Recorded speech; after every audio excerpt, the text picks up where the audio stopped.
and maps and interesting things like that. But tonight's format is a bit different. We've got Father Tony Milner with us, parish priest of Dorking. Still teaches, still on the visiting staff at Wonersh, previously one of the permanent members of staff there, and also at the Venerable English College in Rome. And Father Tony's got a PhD in Scripture, which we'll hear more about. So quite a lot of what I know about the Bible I learned from him, not all of it, but a fair amount. So if you thought it's been reasonable so far, say thank you to him. If you have any complaints, direct them to me. But what we're going to do tonight is Father Tony and I are going to have a bit of a conversation about God in the Old and the New Testament, and we'll do that for about 40 minutes or so, and then we'll open things up to questions. So if you've got any particularly difficult questions, then Father Tony is far more of an expert than I am. And so the general theme for tonight sort of suggested itself, because I think there's a bit of a perception that when you look at the Bible, the God of the Old Testament is a bit nasty and Jesus is nice. And that's something which we sort of experience quite a bit. So that the God in the Old and New Testaments is our sort of general theme for tonight. But I thought it'd be interesting just to start off, Father Tony, by just asking what got you interested in Scripture first of all, because there's so many other things that people study at seminary. Why did you become interested in Scripture? Good question. I mean, obviously, as a trainee priest, the Scripture is not a bad thing to be interested in, and I knew that, of course, one of the main things I would have to do as a priest is to preach homilies on the Scriptures. So studying the Scripture seems like a reasonably good plan. But also, I was fascinated by how modern methods of study and examination of Scriptures revealed depths that you kind of don't notice initially as a kind of ordinary reader. That doesn't mean to say everybody has to be a scholar to read Scripture, obviously not. But these explorations I found fascinating. Some people find them challenging. I just, perhaps with a scientific background, my first degree, before I went off to priesthood, was in engineering. So that sense in which you can use kind of technical methods to, if you like, to deepen your understanding of Scripture, that was something that fascinated me. That's interesting. Yeah, that's like you say, some people find these things sort of difficult, but I think the more you understand Scripture, the more interesting it becomes, and there's so many ways of looking at it. When you went on and after you were ordained, you did your license, which is like doing a master's, the church equivalent of a master's, and you sort of did that on the Gospel of Mark. Why the Gospel of Mark? Was it because it was the shortest Gospel, or? Again, all the Gospels have their own character. Mark is a particularly dynamic Gospel in some ways. In the very opening passage, opening chapter, it uses quite frequently the word immediately, or straight away, something happens. So you get a sense of flow.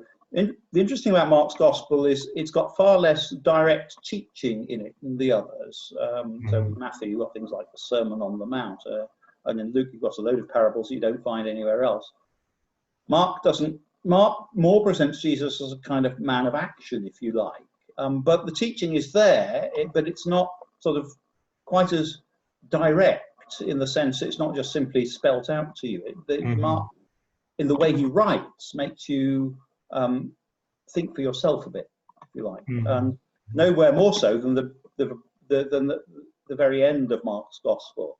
Those who know will know that in our Bibles, the last 12 verses of Mark that are in the canonical version of Mark weren't in the original version. We know this because there are several different endings available from people in antiquity.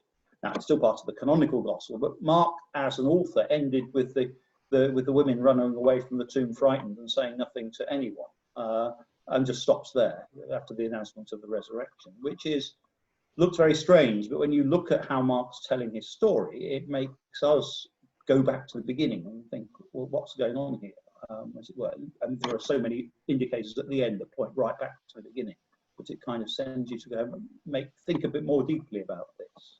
Mm-hmm. Without doing a whole other session on this, I don't think I can say much more on that. So I was fascinated by that, and it was actually on the ending of Mark, and not just on the ending, but how the ending was helped us to interpret the whole gospel. Mm-hmm.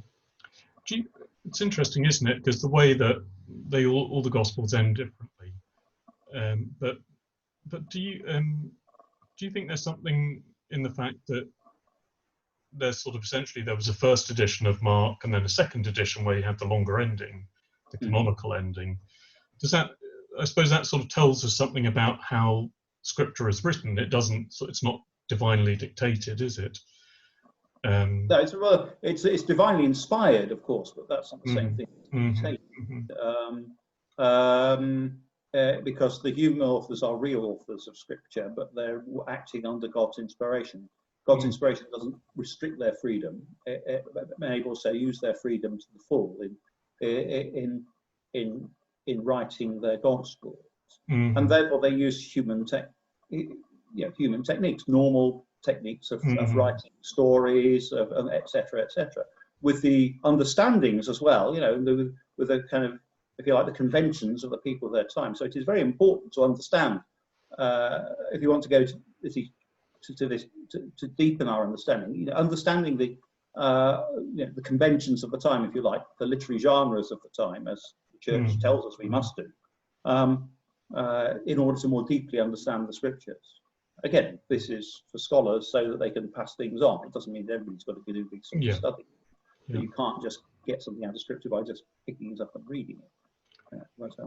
Nonetheless, the church is called also for some of the members of the church to do this deeper study that they can share with others. And I found it very helpful doing this, and I found it very helpful in preaching, of course. Yeah, absolutely. Let's move on then a little bit to after your license, you did different things, and then you started on a PhD, and you did it on Deuteronomy 2016 to 18. And for those who don't have that particular text memorized, I'll just read it out. But as for the towns of these peoples that the Lord your God is giving you as an inheritance, you must not let anything that breathes remain alive. You shall annihilate them. The Hittites and the Amorites, the Canaanites and the Perizzites, the Hivites and the Jebusites, just as the Lord your God has commanded, so that they may not teach you to do all the abhorrent things that they do for their gods, and you thus sin against the Lord your God. And this is fascinating, because this is one of the texts, the sort of things that people look at the Old Testament and think, oh my goodness, what a horrible God. What do we make of that? And it's such an interesting thing to do a really sort of a book on, basically. What sort of led you to it, and to picking that as a sort of a topic? Just one moment, I'll go and fetch a copy of it. Yeah. So this is it. This one's still in its shrink wrapped package. So I had to produce a number of them. It's actually strictly not a PhD. It's a doctorate in sacred theology, which comes out as STD, which for those who are as ancient as me will know means subscriber trunk dialing. It's also at one stage meant something else in the past as well, which will pass over in silence.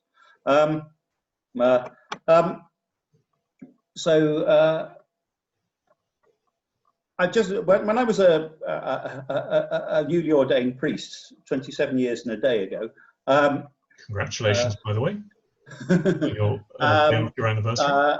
I was in the parish of Worthing, in fact, just down the A27 from you.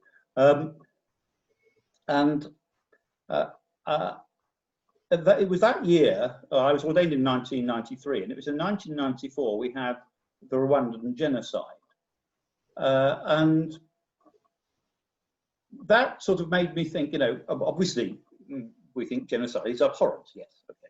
And yet here we have God apparently commanding genocide. And I was aware that, how do we deal with texts like this? How do we make any sense of a text like this in our own time, as it were? And sorry, my phone's not on silent yet.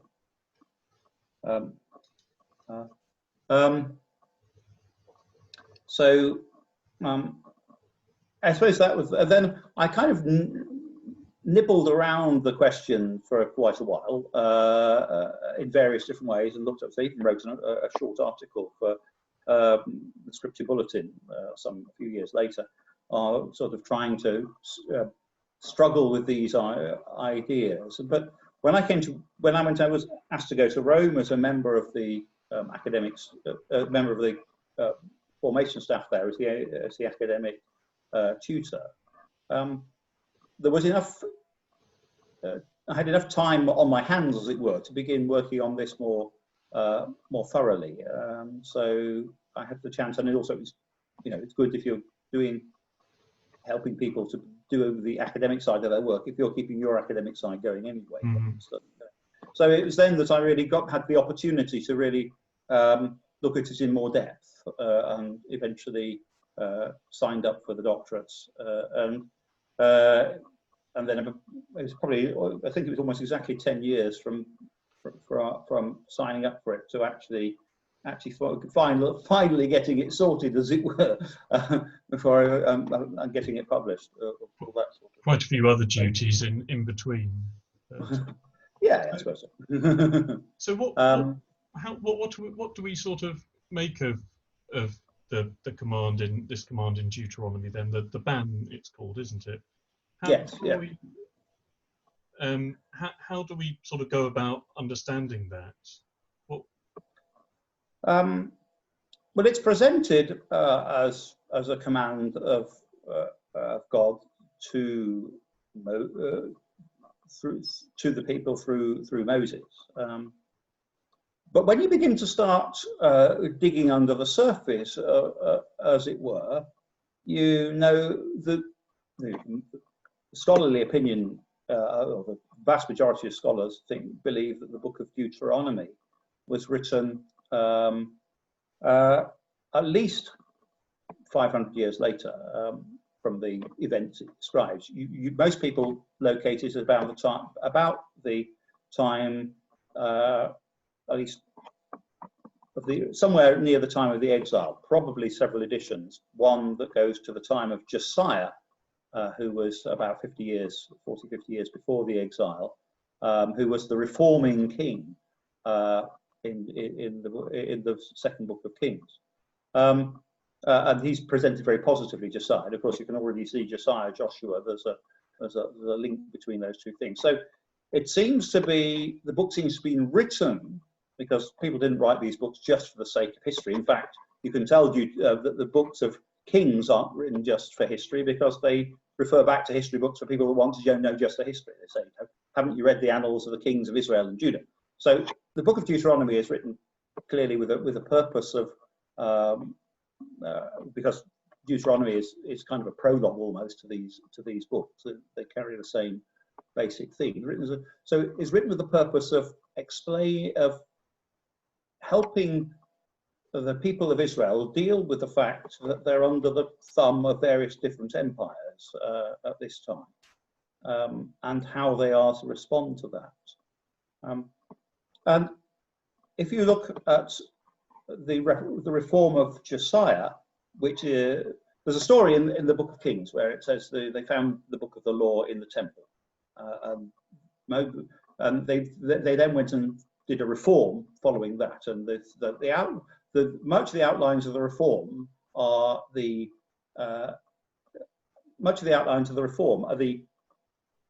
ways in which you should behave in terms of the law and the temple and everything that we find in the Book of Deuteronomy.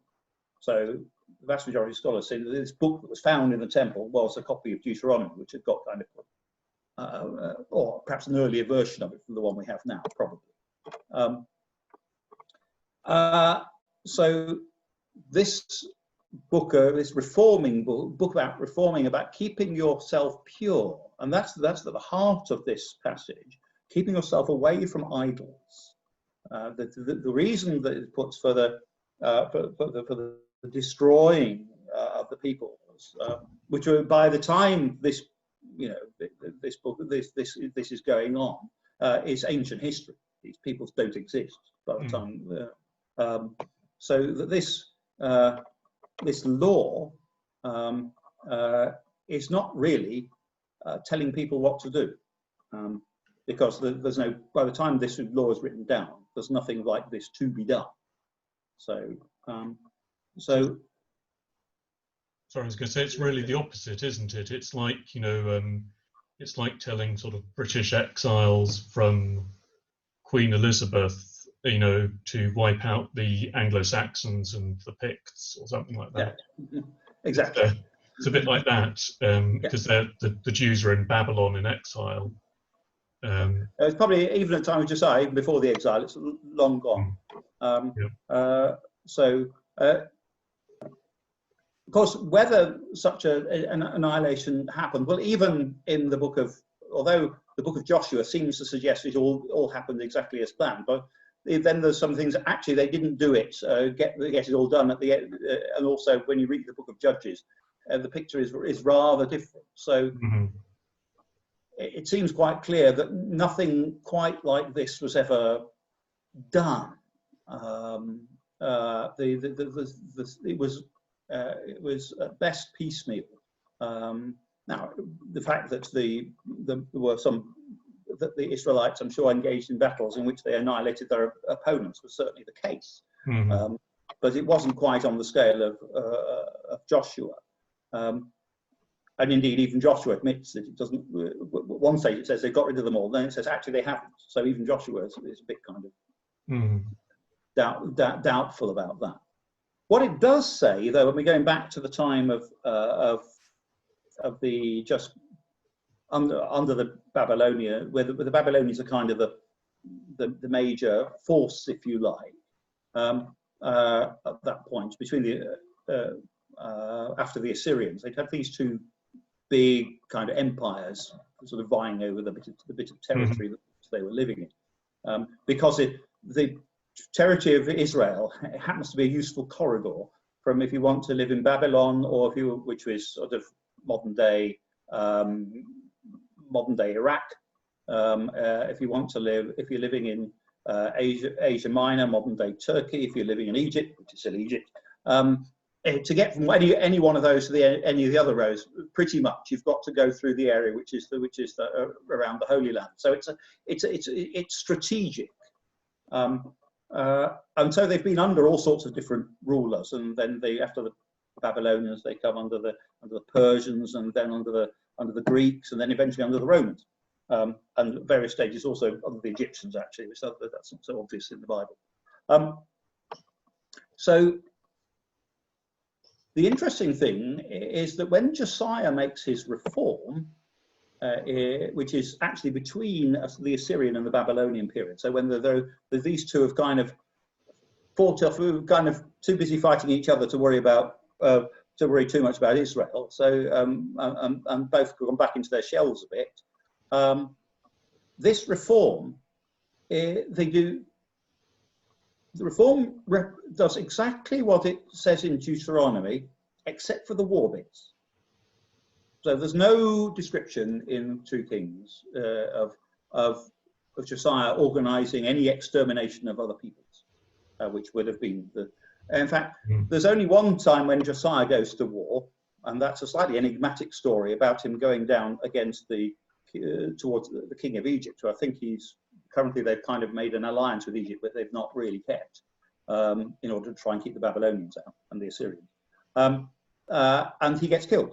So the only time he goes to war, he gets killed.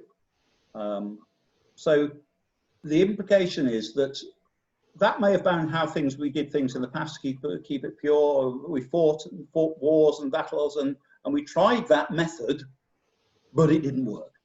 Mm-hmm. It's not about fighting the outsiders.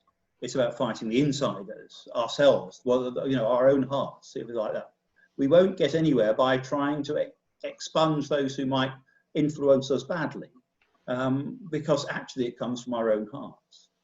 And when you read the story of Joshua, there are three characters, interestingly, three groups of groups of characters who buck the trend, if you like. When they go to destroy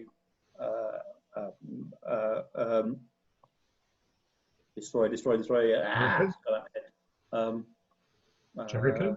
Jericho. That's all. I have a head where names go. Some of you may recognise that experience. There's a famous story of Rahab, who's an interesting character. She's described as a prostitute, and when the spies come in from to spy the land, they go to Jericho and they go straight to the prostitute's house. They don't seem to do anything either. They just go there, and it's her that tells them what their God is supposed to be doing, not them that tell her. It's quite funny really when you read it. So, and then she has to go and get them a second time, and eventually she says, "Look, I know what your God's going to do, but I want you to. I'll let you go, providing you make sure I survive." So she paradoxically, even though she's a Canaanite, she's from from Jericho.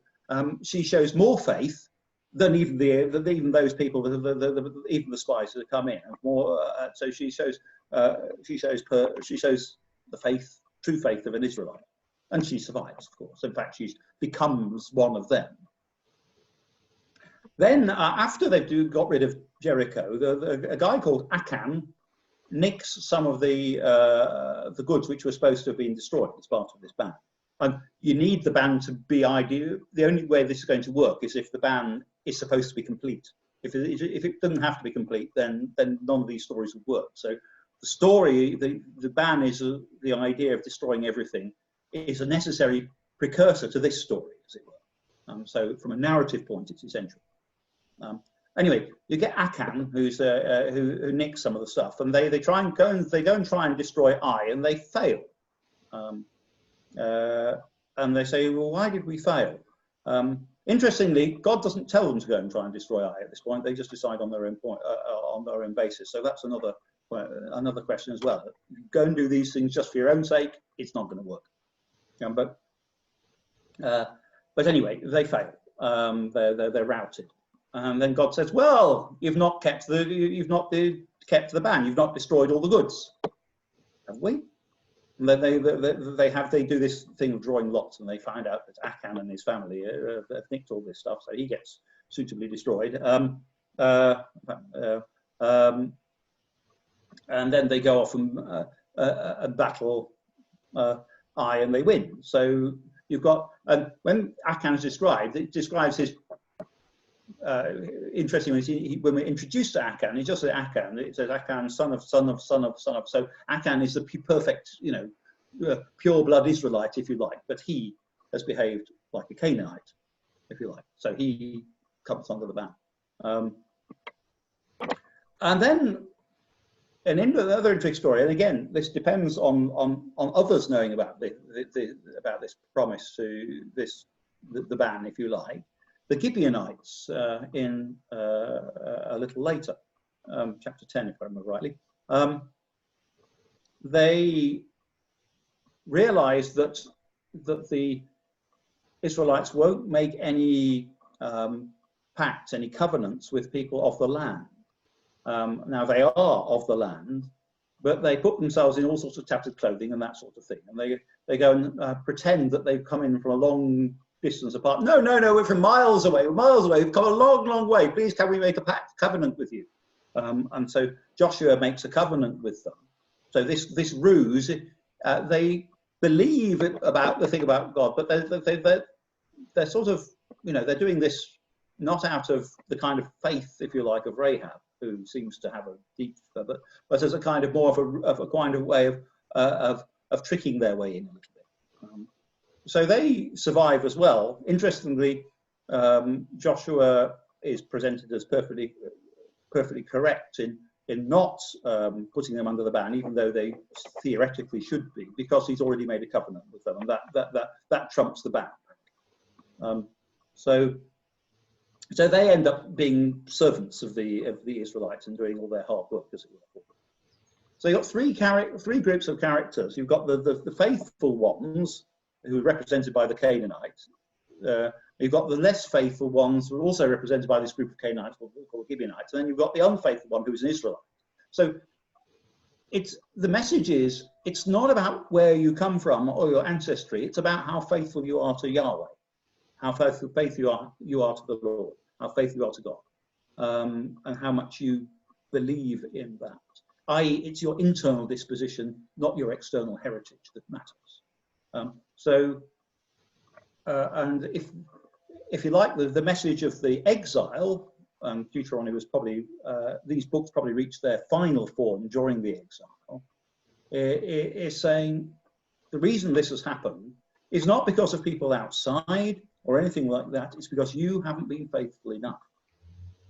So the message about which these stories kind of fit round, as it were, and what the writer of this passage is doing, and also the writer of the books of Kings, is trying to communicate the fact that actually what matters is not your ancestry, but your faith, and trying, the whole message, in some senses, of the story all the way through to the end of 2 Kings is that all these military things to try and keep the nation together have been a failure.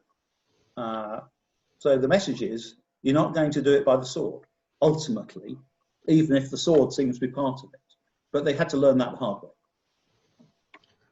And that you see that sort of very much as well in the New Testament, don't you? I mean, particularly perhaps in the letters, no more Greek nor Jew is a refrain in a lot of the letters, and the whole question sort of in Acts about how we do people have to be circumcised? Do they have to follow Jewish customs, Jewish rituals? And the sort of all that being resolved is a big thing in the Acts of the Apostles, and of course, indeed, turns out they don't. So that's it's very much the same theme, I suppose. And it's sort of interesting, because there are, once you I think particularly with the Old Testament, once you have a bit more context, you start to the sort of consistency between the Old and the New Testament becomes a little clearer. Indeed, yes. Yeah. Sorry, over to you. Yeah, no, I was going to say, just on a slightly sort of broader question. What would do you think there is a difference between God in the Old and the New Testament? No, there's a difference between God. There's a difference. I mean, there is a growing understanding of who God is. Whenever people write things, as I mentioned, they write them as human authors as well. So they do human presumption. So, for instance, to take a completely different subject, to say in the Old Testament, as far as the Old Testament is concerned, the earth is flat on some sort of pillars. Underneath there's water, and there's a dome over the top over which there's water as well. And water, interestingly, if you read the story of the flood, we always talk about the rain, but actually the story of the flood says not only did the rain come down, but the springs of the deep came up. So the water comes from both directions, and it's actually a reversal of creation when God separates the water from the land. But that cosmology is obviously doesn't fit in with our modern view of, with a scientific view of how the world is. But that doesn't mean that the Bible is wrong, because it's not trying to teach us cosmology, it's trying to teach us something else. And it's using the images of its time and the models of its time. Another good example of that is the story, is the prophet Hosea. Now, it describes, it's got some very lovely passages in it, but when you look more closely, it describes the relationship between God and Israel as between a husband and an unfaithful wife. Mm. And part of that involves the husband punishing the unfaithful wife for her infidelity. Now, we don't generally think that husbands ought to beat up their wives if they have affairs these days. We don't think that's actually a nice image of marriage, if you like. I mean, yeah. So it's a, but nevertheless, it's not trying to tell us what marriage. It's taking kind of ideas of marriage which we now would regard as abhorrent, but using that which would be perfectly understandable, if you like, to the people that were listening at the time, in order to tell a story about God's love for His people. And we could, the message is bounded by time in the sense that it's told by people who have those preconceptions. And the church talks about God's condescension, his loving adaptation to the people, to His people, to speak in the language they understand, if you like, because He speaks through those people, as it were. And it actually compares that with the incarnation, with God becoming human, taking on all the human forms and taking on, if you like, all the sin of humanity as well. And just a very interesting book, which was published after I was doing all this work, but it talks about the cruciform image of God in the Bible. And sometimes, he says in the Old Testament, you see, just as Christ was unrecognizable on the cross when He was beaten, bruised, yet God is revealed in that. So even in the nasty and unpleasant bits of the Old Testament, somehow God is being revealed. And the kind of what he calls the cruciform thesis of that. So that sense in which there's what we might call a growing understanding throughout the text of the Scriptures of who God is. And even you compare the Old Testament to the New Testament, but actually there's some fairly unpleasant bits in the New Testament as well. So it's not, the Book of Revelation takes a bit of understanding, and read at face value, it's rather nasty. Again, it's very figurative language, which people in those days would understand the use of that figurative language. But somebody come to see me the other day, explained to me why 666 was something to do with COVID. I didn't take much notice. You weren't convinced. Yeah, he wasn't. He didn't convince me. No. So people not reading it in context can lead to all sorts of problems as well. So it's about if you like, you've got the growing understanding of God. One of the places where the Bible actually does that in a way that's actually very direct is where in the book of Job we're presented with two images of God, or more than two basic images of God. There's got the story which sort of frames it, which has God having this chat with Satan to say isn't Job great? And Satan saying, well, God, let me tempt him. And God says, okay, yeah, go on. Now, do we really believe that's a good image of God? We don't. And what that's there is there as a foil to the deeper understanding of God, which we find in the dialogues, and especially in God's speaking to Job out of the whirlwind towards the end. Now, the book of Job is deliberately juxtaposing various images of God, also those of the friends of Job as well. But he's juxtaposing various different images of God and saying, which one do you think's right? And we're not meant to take that initial image of God as a very good one. It's a rather childish image of God in that very opening passage, and we get to the deeper image of God later on. So even in one book of the Bible, we've got the character, if you like, in the story, of God, who is described in various different ways, and we're kind of asked to say, which do you think is the better understanding, really, honestly? So it's there challenging us to think more deeply.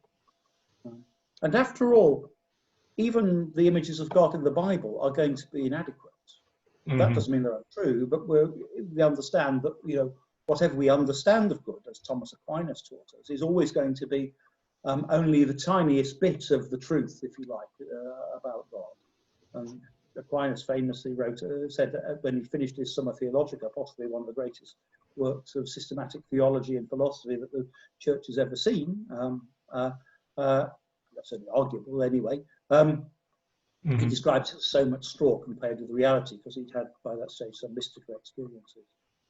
So it's not so much about God bad here and God good there, as a growing understanding of who God is. We need constantly to, as well, reminding us that we sometimes need to step back from our own images of God and remember that God is much bigger than that, as it were, without completely jettisoning what we've thought about it, but remembering that, you know, the last word is really silence. And in a sense, that's where Job ends. Job is silenced. I will speak no more.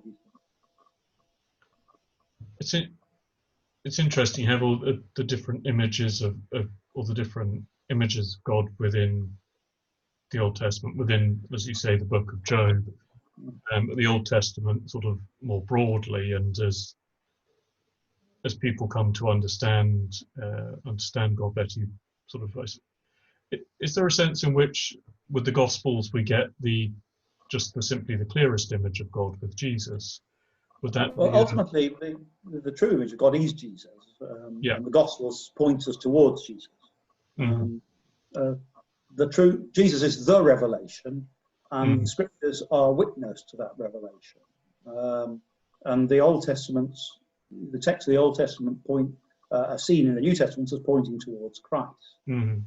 Famously in the story of the road to Emmaus, where Jesus goes to the disciples and says how all these things in the Old Testament pointing towards Christ. And Luke, who wrote that, then he doesn't tell you what those passages are at that point, but if you read the Acts of the Apostles, there's lots and lots of speeches where the various characters refer back to the Old Testament. And one of the interesting things about those is they rarely reuse a text that's been used in a previous speech. Of course, it wasn't the case that there was a stenographer going and recording those verbatim. Rather, Luke is taking the contents of various different homilies, and actually, through them, he makes a tapestry which covers a huge range of texts of the Old Testament to explain how they all point to Christ. So it's that understanding that's all, and therefore, in a sense, we can't understand Christ without understanding the Old Testament. As St. Jerome famously said, ignorance of the Scriptures is ignorance of Christ. It's so much in the Scriptures to sort of get into, really. Just there's one other thing I want to pick on here, because I know you said you're going to go to questions in a short while. Eddie sent me a list of some of these questions, and he's not just sort of picking them out of thin air. He did look at them. But the idea of God's punishment in the Old Testament is something which people sometimes struggle with. And the way I understand this is this. There's two ways of understanding the relationship between sin and suffering. The one is what I call the extrinsic one, where if in terms of punishment, if you do that, I'll hit you. But there's the other one, which is if you stick your fingers into that electric plug hole, you'll get a shock.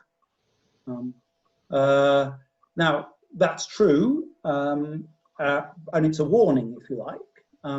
And if you do it, you'll get punished in a sense. You'll suffer for what you've done. And in the Old Testament, although it's presented sometimes as God arbitrarily doing these things, if you look below the surface, most of it is, if not, and I'd argue to some extent, all of it is really all about what are the consequences of turning away from the God who created you. What are the consequences of trying to go it alone? And that's there right at the very beginning with Adam and Eve.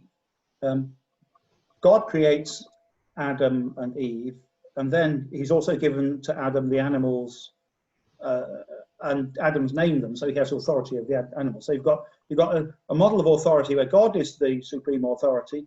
Human beings, Adam and Eve, are there as God's regents, if you like, on earth. They're there to till the earth and all that sort of thing and make it fruitful. And they have authority, therefore, over the creatures of the earth. Along comes the serpent, which is, in the Genesis story, it's not, although it's identified with the devil in later texts, is just an animal. It's the most, and it's an animal created by God, the most wily of animals created by God. So it goes and takes authority over the woman, in the sense it tells the woman what to do. The woman obeys, and the man goes along with that, as it were, and they disobey God. So they take authority over God. They decide that what they decide is more important to God. So instead of having God, human beings and animals, you've got the animal taking authority over human beings and God. So creation is turned upside down. So the consequences of that, if you like, the consequences are not God arbitrarily punishing, but because of this, he says all these things. So if you want to do it under your own steam, then you're going to take the consequences. But he then says, but nevertheless, I'll look after you. Mm-hmm. He gives them he protects them. So he doesn't, you could have had it easy, but you've chosen to go your own way. Fine, I'll try and keep you back on the straight and narrow. So one person, the Old Testament is full of God telling people to do things and them not doing them, and God having to sort out the consequences. So the sense of punishment is the sense of what happens if you try and do this on your own. Mm-hmm. And God constantly saying, look, come back to me, and you won't have all this trouble. So I think I would see I'd see all of them actually. Some of them are more obviously that sort of thing. I'd see all of them as on those lines. And of course, because God is the author of the order of the universe, and therefore he set the way the universe is ordered. And if we go against that order, then we can see the consequences as God's punishment, in the sense we've gone against that, and God wills it to be otherwise, and therefore it's God's will, in a strange sort of sense, that we suffer if we go against it. Not because he wants us to suffer, but because we've gone against the order that would keep us happy. And that goes against God's will. And I think you can take the same attitude into very modern ideas, like things to do with climate change. Why are all these things going wrong? Why doesn't God put it right? Well, God's doing it. God's working through you, ultimately. And God works through you through the agencies of his people, and therefore, God will, if you come back to him, he will. The things will get sorted out, but not in that kind of childish way, because I was actually taking responsibility for what we do. On that very contemporary note, that might be a good point to finish and go to questions. But Father Tony, thank you very much for joining us tonight, for talking, and it's been extremely interesting. I'm just going to finish the recording now, and then we'll have a chance for questions.